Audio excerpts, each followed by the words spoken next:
Hello बच्चों, कैसे हैं। आज हम एक नया टॉपिक शुरू करते हैं, समांतर रेखाएं तथा तिर्यक रेखाएं।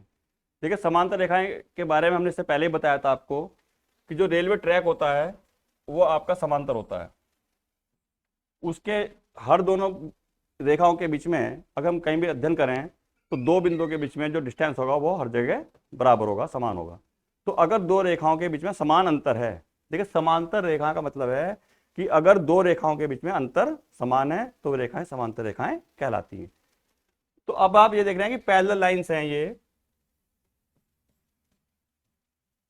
ए बी और सी डी। अब दूसरा शब्द दिया हमने तिर्यक रेखाएं। तिर्यक रेखा वो रेखा होती है कि जो इन समांतर रेखाओं को काटती हुई चली जाए। अगर एक तिर्यक रेखा आ रही है कहीं से, अगर वो पहली रेखा को काट रही है तो बच्चों ध्यान रखना वो दूसरी रेखा को भी काटेगी जब उसे आगे तक हम बढ़ा देंगे। अगर हम कह रहे हैं ट्रांसवर्सल है टी, टी मतलब ट्रांसवर्सल यानी तिर्यक रेखा। अगर ये ए बी को बिंदु पी पे काट रही है तो आगे बढ़ाने पर सी डी को बिंदु क्यू पर काटेगी।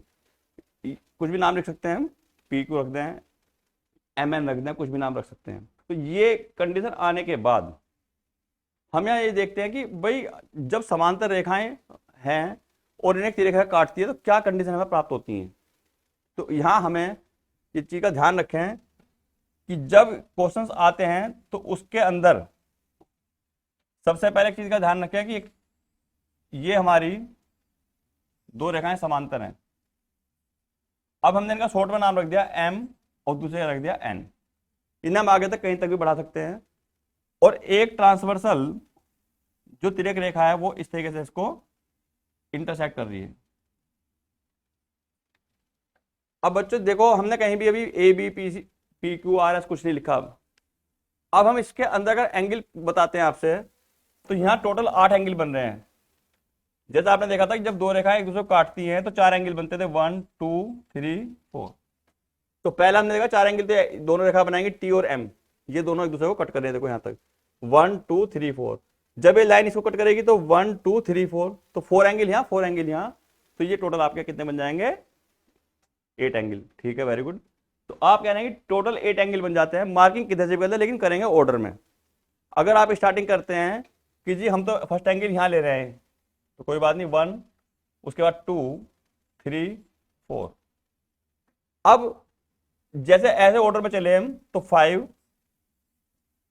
6 7 8, हम यहां भी लिख सकते हैं 5 6 7 8, उससे कोई दिक्कत नहीं।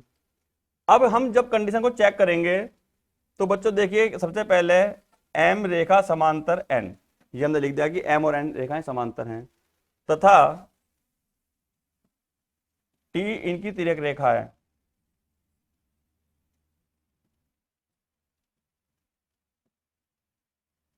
जब टी इनकी ट्रांसवर्सल है यानी तिर्यक रेखा है तो ये 8 एंगल बने। तो इन 8 एंगल्स में हम क्या क्या प्रॉपर्टी लगा सकते हैं ये आप देखेंगे।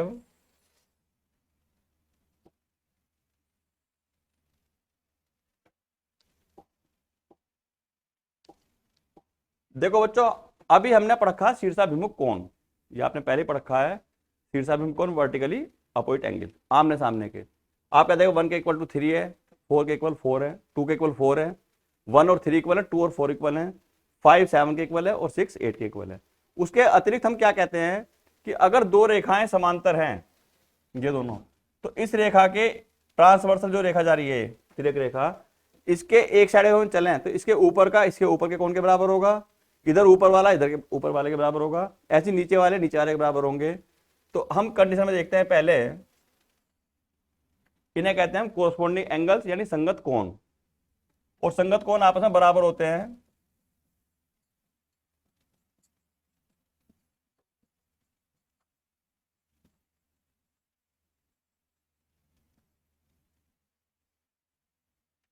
देखो बच्चों, कोरस्पोंडिंग एंगल्स यानी 1 इधर टॉप पर है, इधर 5 टॉप पर है, तो एंगल 1 इक्वल टू एंगल 5।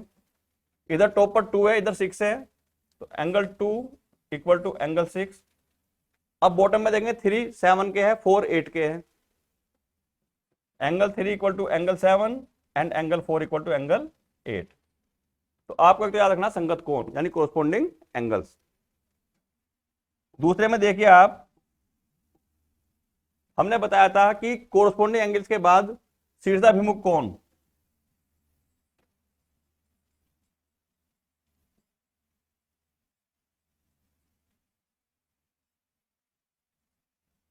यानी वर्टिकली अपोजिट,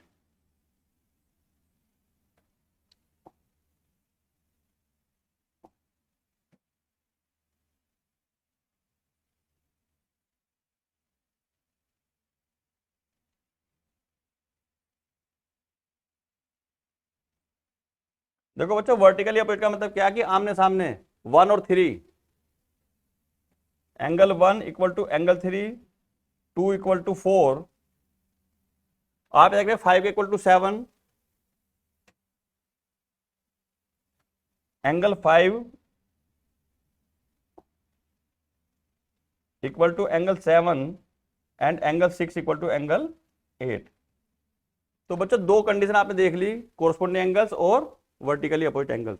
इसके अतिरिक्त और होता है आपका कॉन्जुगेटिव, यानी क्रमागत अंतःकोण। क्रमागत अंतःकोण, चलो उसको इधर ही बता रहे हैं हम साइड में।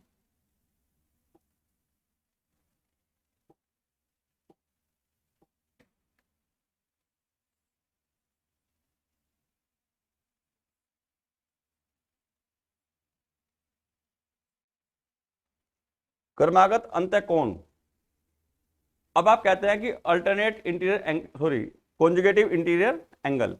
तो कॉन्जिक्यूटिव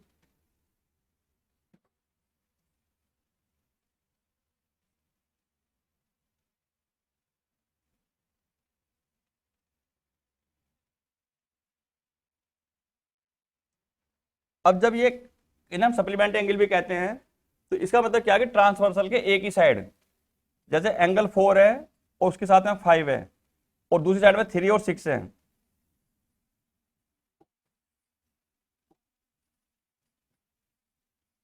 तो बच्चों इन कोणों का योग 180 डिग्री होता है।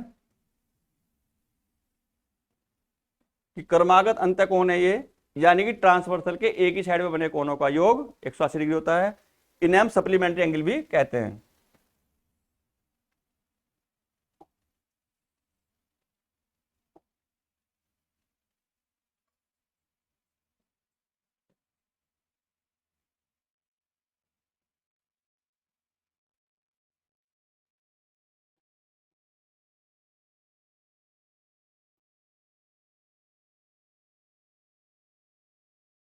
ये सप्लीमेंट्री एंगल्स कह सकते हैं या कॉन्जुगेटिव इंटीरियर एंगल्स कह सकते हैं। इसके बाद नंबर 4, उसे कहते हैं क्रमागत अंतःकोण के बाद एकांतर अंतःकोण। ये था क्रमागत अंतःकोण, कॉन्जुगेटिव इंटीरियर एंगल्स, एक होता है एकांतर अंतःकोण। एकांतर अंतःकोण यानी alternate interior angles, alternate interior angle. बच्चों इसमें कुछ भी याद रखने की बात नहीं है। अगर आप देखते हो कि जो जेड होता है वो जेड ऐसे भी होता है और जेड ऐसे भी होता है। बस आपको इस जेड की फिगर याद रखनी है कि अगर दो रेखाएं समांतर जा रही हैं ये वाली, तो इस जेड में ये कोण और ये कोण बराबर होंगे। अगर ये रेखाएं समांतर हैं तो ये वाला कोण इस कोण के बराबर होगा। तो इस कंडीशन में अगर आप यहां देखें तो 4, ये देखो जेड हो गया नहीं ऐसे, तो 4 equal to 6 and 3 equal to 5। Angle 4 equal to angle 6 and angle 3 equal to angle 5। ये बेटा आपके एकांतर अंतःकोण है। और बाह्य कोण निकालने के लिए जो इनके साथ में है उनको हम लिख देते हैं, जैसे 4 के साथ कौन सा होगा और 6 के साथ कौन सा होगा। 4 के साथ कौन सा होगा और 6 के साथ कौन सा होगा। 4 के साथ आपका 1 होगा और 6 के साथ 7 होगा।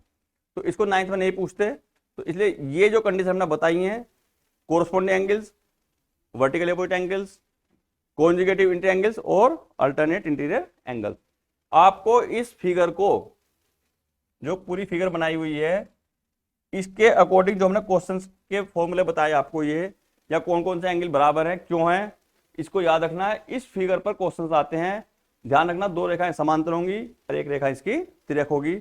जब तिर्यक रेखा होगी तो इसके 8 कोण बनेंगे। कोई सा कोण दिया जाए, अगर आपको केवल एक कोण दे दिया जाए कोई सा भी, तो बाकी 7 आप फाइंड कर सकते हैं। देखिए कैसे कर सकते हैं, अगर आपको 1 दे दिया तो आप तुरंत कह देंगे 1 के इक्वल 5, तो जी 5 भी 1 के इक्वल है। 1 के इक्वल 3, ये भी इक्वल है जी। और जब आप कहेंगे कि 1 के इक्वल 5 था तो 3 के इक्वल टू 7, कह रहा जी। और आप कहोगे कि 3 इक्वल टू 5, अभी हमने लिखा था alternative triangles. 6 equal to 4 alternative triangles. 8 equal to 6 vertical opposite angles. और 7 equal to 5 vertical opposite angle. तो आप देख रहे हैं कोई भी एक एंगल हमें गिवन हो तो रिमेनिंग 7 एंगल्स हम फाइंड कर सकते हैं। तो देखिए चलिए क्वेश्चन देखते हैं।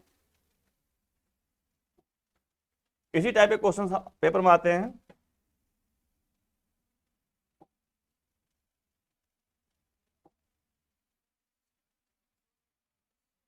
देखो बच्चों, इसमें दी गई आकृति में ए बी और सी डी दो समांतर रेखाएं हैं, ये वाली और ये वाली। और जो दूसरी दी गई कंडीशन, उसमें ये सी डी इस ई एफ के भी समांतर है। अर्थात जैसा आप कॉपी पे देखते हैं लाइन खींची हुई होती है, पहली लाइन दूसरे के समांतर है, दूसरी तीसरी के समांतर है। अगर हम बीच वाली लाइन को हटा दें तो पहली और तीसरी भी समांतर हो जाती है, अंतर बढ़ जाएगा बीच की लाइन अगर हम हटा दें। जैसे आपने ये कहा कि ये लाइन और ये समांतर है, यानी कि इनके बीच का अंतर समान है।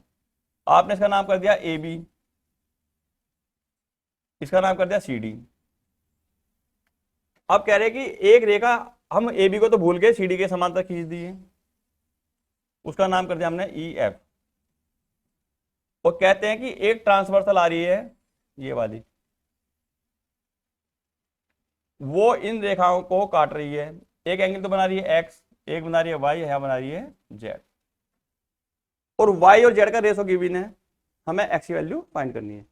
तो बच्चों मैं ये कह रहा था कि अगर हम इस सीढ़ी को हटा दें, इसे यहां से हटा दें, देखो ये आपकी सीढ़ी हमने हटा दी, तो अब ये दो रेखाएं भी आपकी समांतर हैं। तो उस स्थिति में ये जो एंगल बना था ये भी हट गया आपका। तो अब एक्स और जेड कैसे है, दो रेखाएं समांतर हैं, ये की ट्रांसवर्सल है तिर्यक रेखा, तो एंगल बन रहा है एक्स और जेड। ये कैसे एंगल है, वेरी गुड, एकांतर अंतःकोण, अल्टरनेट इंटीरियर एंगल। शाबाश बच्चों। तो आपने देखा कि ये दोनों भी रिलेशन रखते हैं।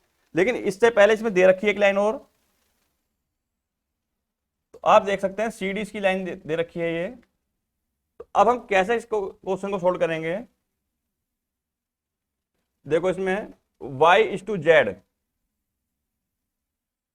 इक्वल टू 3:7, इनका रिलेशन क्या आता है, y का z से दे रखा है। अब हम कह रहे हैं कि इसके अंदर माना y इक्वल टू 3a तथा z इक्वल टू 7a। देखिए एक्स वाई इसलिए नहीं मान रहे क्योंकि एक्स वाई में दे रखा है, तो हमने स्मॉल ए से मल्टीप्लाई कर दी दोनों में। हमें इस एक्स का मान ज्ञात करना है।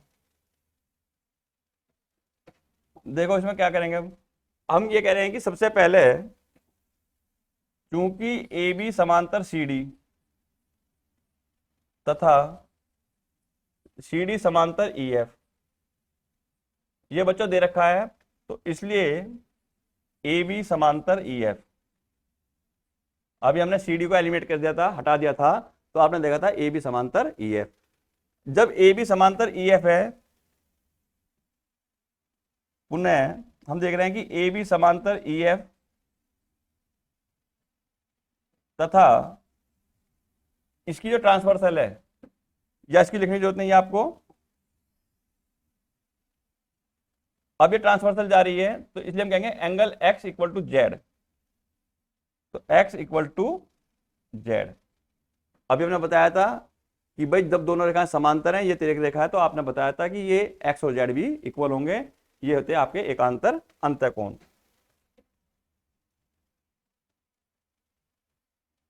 एकांतर अंतःकोण,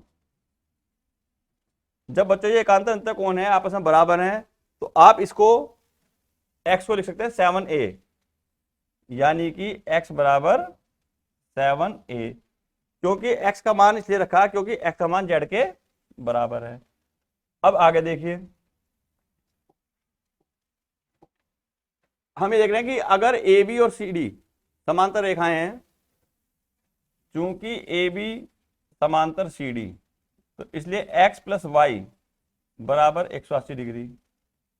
वेरी गुड, आपने बता दिया क्रमागत अंतःकोण यानी ये आपके कॉन्जुगेटिव इंटीरियर एंगल्स हैं। तो क्रमागत अंतःकोण है यानी सप्लीमेंट्री एंगल्स हैं, तो यहां लिख देंगे क्रमागत अंतःकोण। क्रमागत अंतःकोण,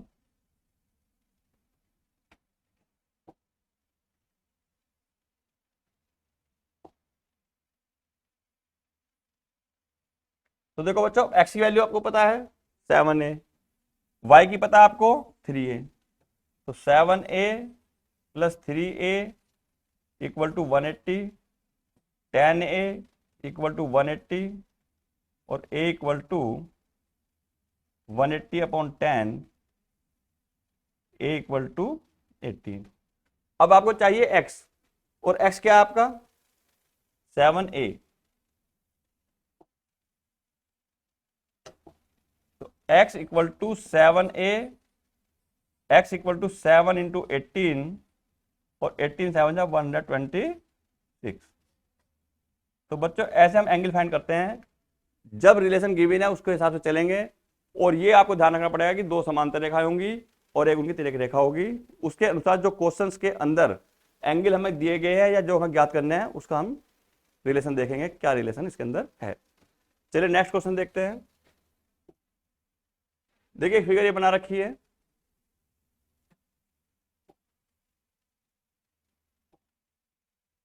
अब आप इस फिगर को देख रहे हैं, इसने लिखा कि ए बी समांतर सी डी, ये दोनों रेखाएं समांतर हैं, और ई एफ परपेंडिकुलर है सी डी पर, और एंगल जी ई डी, जी ई और डी ये आपको दे रखा है, तो हमें ए जी निकालना है। अब देखो हम ये कह रहे हैं कि ए बी समांतर सी डी, ए बी समांतर सी डी, तो अगर हम सारी चीज को भूल जाएं और ये कह रहे हैं कि भाई ए बी और सी डी समांतर हैं,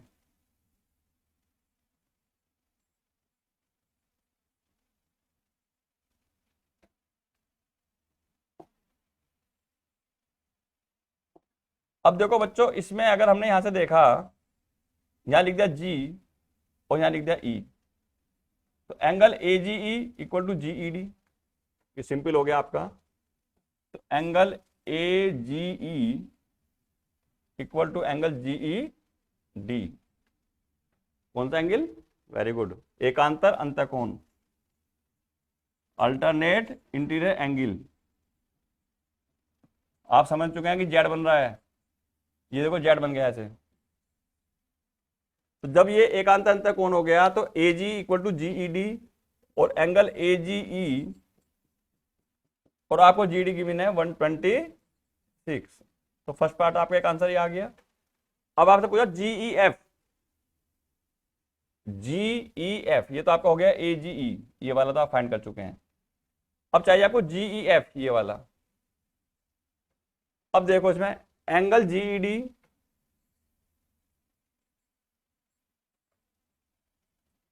बच्चों एंगल जी डी आपका 126। अब आप देख रहे हैं जी डी के दो पार्ट हैं, एक तो जी ई एफ, एक एफ ई डी, जी ई एफ और दूसरा है एफ ई डी। देखिए जी ई एफ हमें फाइंड करना है, तो इसको ऐसे लिखेंगे, अननोन है ये, जी E F.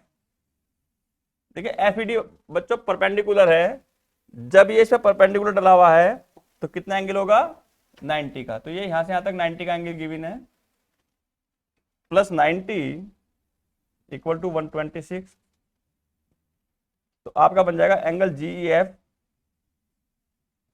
Equal to 126 minus 90 equal to 36।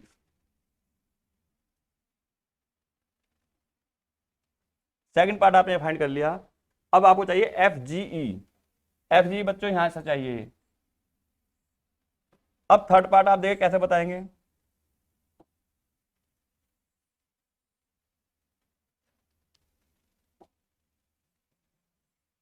आपको चाहिए एफ जी ई।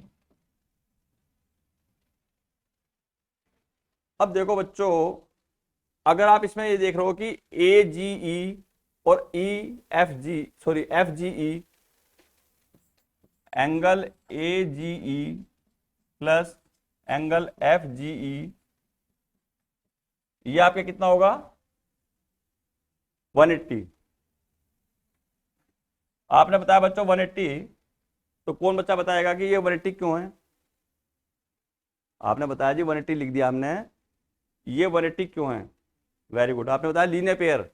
लीनियर पेयर का मतलब क्या है कि ये यहां से यहां तक एक ही रेखा पर बना कौन है, तो एक ही रेखा पर बना कौन है, तो लीनियर पेयर एग्जाम हो गया आपका ये। तो ये हो गया आपका लीनियर पेयर। अब ए जी ई ये आप फाइंड कर चुके हैं 126 प्लस एफ जी ई, ये आपको फाइंड करना है, equal to 180। Angle F G E equal to 180 minus 126, देखिए 4 और यहाँ 7 माइनस 2 5, तो 54 हो गया बच्चों।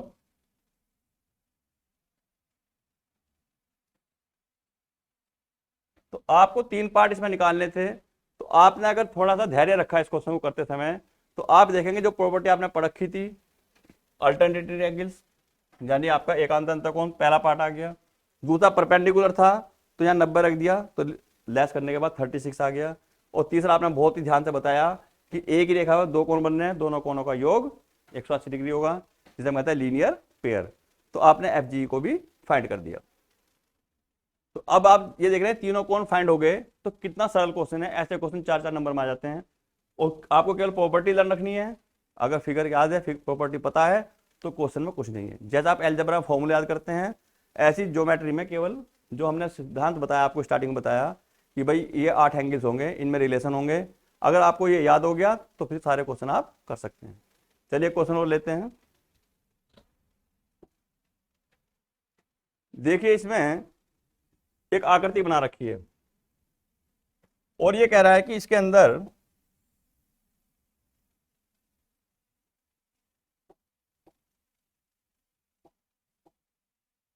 ये कह रहा है कि जेड ए बी समांतर तो है आपकी सी डी, और जेड की वैल्यू निकालनी है, डीएनएम और सीएनएम के मान ज्ञात कीजिए। तो हमें 3 कंडीशन में मान निकालना है, तो जेड का मान निकालना है, एक डीएनएम का और एक सीएनएम का।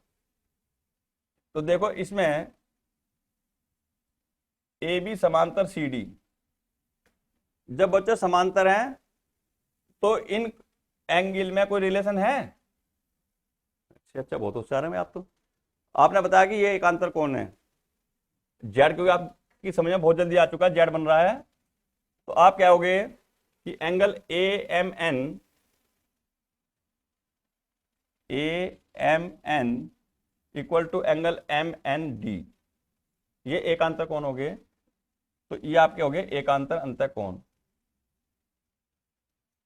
एकांतर अंतःकोण। तो आपने यहां रखा इसको 3z minus 42 equal to 2z plus 13। बच्चों जेड को इधर लिया है, 3z प्लस था जाकर माइनस के 2z 13, ये जाकर 42 हो जाएगा प्लस का, तो ये आपका 55 हो गया बच्चों। यहाँ रिमेनिंग हो गया जेड। तो आपकी वैल्यू जो जेड के 55 आ गई। अब आपको एंगल कौन सा चाहिए? D N M, D N M. देखिए एंगल डी एन एम, यहां देखो डी एन एम, ये एंगल चाहिए आपको। तो ये जाएगा 2z प्लस 13, 2z प्लस 13, तो 2 इंटू 55 प्लस 13, 110 प्लस 13, 123। अब बच्चों दूसरा क्या पूछा है इसमें? आपसे पूछा C N M, angle CNM, देखो सी यहाँ है, CNM, CNM ये वाला। तो अब ये कैसे पता चलेगा आपको? आप कह लीजिए ये तो पूछा नहीं, अरे भाई ये तो इसके इक्वल है। अगर ये आपका 123 है तो ये तो 123 है, ठीक है ना? क्यों? क्योंकि एकांत कोण आप पहले बता चुके हैं। तो अब आप क्या लिखेंगे, ये आपको फाइंड करना है, तो CNM plus DNM equal to 180। अभी आपने पढ़ा था लीनियर पेयर। अब CNM फाइंड करना है, DNM आपका 123 इक्वल टू 180 और CNM इक्वल टू 180 माइनस 123, इसको लेस कर दो 10 में 3 के साथ, यानी कि 7 में 2 गए 5। तो आपका जो वैल्यू आएगी CNM की वो 57 डिग्री होगी। तो आप देख रहे हैं कितने सिंपल वे में क्वेश्चंस को हम कर सकते हैं। चलिए नेक्स्ट क्वेश्चन और देखते हैं।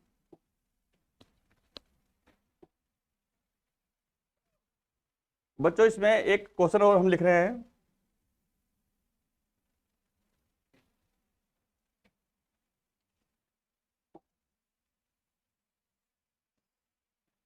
एक फिगर और समझे आप एक्स्ट्रा क्वेश्चन में।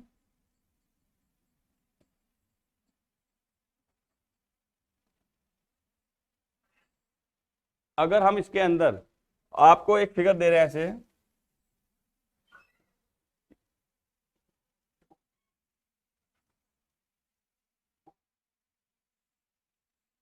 ये दी हमने, इसको एंगल लिखा PQR, PQR। और जब ये R लिख दिया PQR, अब R से एक एंगल और बना दिया हमने RST।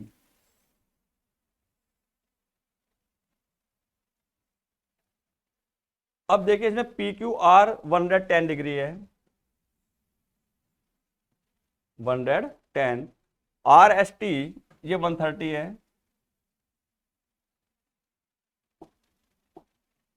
बच्चों हमें ये निकालना है एंगल QRS। और इसमें गिवन क्या है कि PQ समांतर जो दिया है ST के दिए, ये रेखा इसके समांतर है, यानी कि एक साथ ही प्रोड्यूस कर दिया बढ़ गई।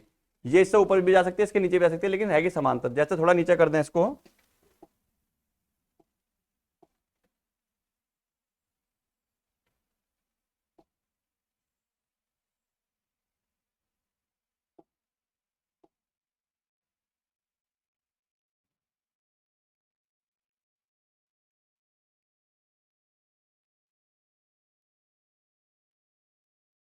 देखो बच्चों अगर इसे आगे बढ़ा दें तो ये दोनों आपस में समांतर हो जाती है।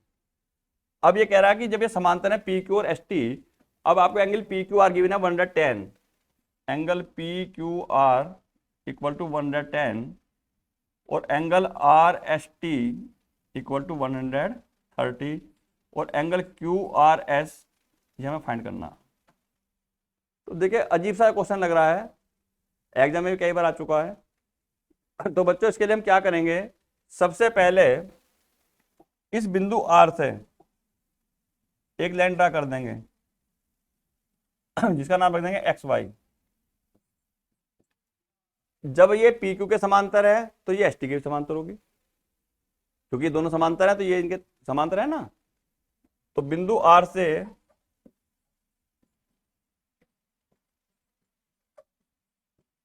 होती हुई रेखा XY समांतर PQ समांतर ST खींची।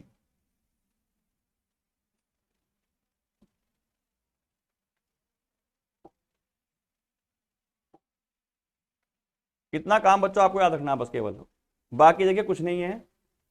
अब आप ये देख रहे हैं कि भाई इसके अंदर ये कौन और ये कौन, जैसे जाएगा ना ये, तो ये इसके बराबर हो जाता है। लेकिन अभी तुम कह रहे हैं हमें तो केवल इतना चाहिए, तो हम पहले कह रहे हैं कि ST समांतर RY, क्योंकि ST समांतर RY, जब ये ST RY के समांतर है तो यहां हम कहेंगे कौन TSR प्लस SRY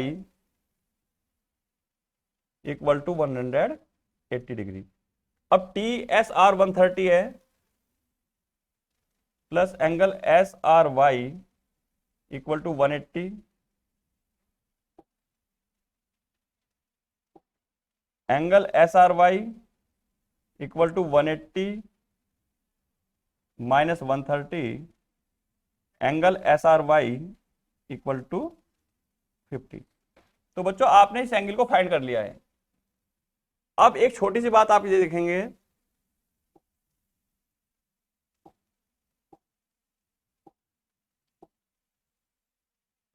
देखो angle P Q R, angle P Q R अगर हम सबको हटा दें तो angle P Q R equal to angle Q R Y. आपने बताया एकांतर अंतःकोण, अल्टरनेट इंटीरियर एंगल। देखिए आपने बहुत जल्दी याद कर लिया इन फिगर को। तो जब आपने ये एंगल समझ लिया कि भाई angle P Q R equal to angle Q R Y, तो पी क्यू आर की वैल्यू गिवन है 110। देखो बच्चों लेकिन यहाँ क्यू आर वाई में दो पार्ट्स है, Q R S plus S R Y. अभी आपने एस आर वाई फाइंड करा था, ये आपका एस आर वाई फाइंड हुआ है, तो इसकी वैल्यू रख देंगे यहाँ 50। तो 110 equal to Q R S plus 50। अब बच्चों इस 50 को इधर ले आएंगे, 110 minus 50 equal to angle Q R S, तो ये आपका 60 आ गया। तो angle Q R S equal to 60 degree, ये आपको फाइंड करना था। कि आपने कहा था कि angle Q R S find कीजिए, तो आपने फाइंड करा 60। अगर ये 60 है, देखो अभी आपने फाइंड करा 60, इससे फाइंड किया था 50। आपने इनको कॉन्जुगेटिव इंटीरियर एंगल्स यानी क्रमागत अंतःकोण से फाइंड किया था, तो ये 130 था, 50 आ गया। अब आपने इसको फाइंड कर लिया 60, तो आप ये देख रहे हैं कि ये पूरा एंगल 60 प्लस 50 110 हो गया, और किसके इक्वल हो गया, इसके। ये कैसे हैं आपके एकांतर अंतःकोण। तो बच्चों आपने देखा कि क्वेश्चन बड़े सरल हैं, अगर आप इनकी प्रैक्टिस करेंगे तो बहुत छोटे छोटे क्वेश्चन हैं। तो बच्चों ये क्वेश्चंस आपने समझे, ये क्वेश्चंस आपको विद्या प्रकाशन मंदिर लिमिटेड की तरफ से प्रोवाइड कराए जाते हैं। आप इन क्वेश्चन की खूब प्रैक्टिस करें। Happy learning. मिलते हैं नेक्स्ट वीडियो में। Take care, bye.